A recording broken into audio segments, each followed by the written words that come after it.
روسیه وایي د افغانستان په 3 ولایتونو کې لوی پروژې پیلوي. سلام ستړي مشئ، وخت مو بخیر.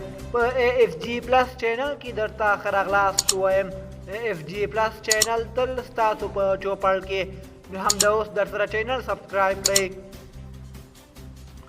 د افغانستان لپاره د روسیې د ولسمشر ځانګړي استازي زمیر کابلوف وایي چې دوی علاقه لري په افغانستان کې پانګونه وکړي او دغه هیواد په لویو اقتصادي پروژو کې خپله برخه واخلي.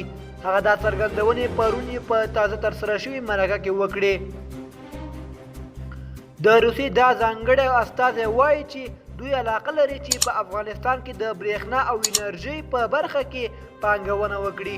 د دې ترڅنګ د ریل پټلۍ په برخه کې هم دوی په ځینو پروژو غور کوي. د یادونې وړ ده چې نوي افغان حکومت هم د روسیې څخه غوښتي وو چې د افغانستان په بیا رغونه کې دې برخه واخلي. دوستانو، زموږ د نن ورځې خبر تر همدې ځایه وو. تر بیا ښه وخت.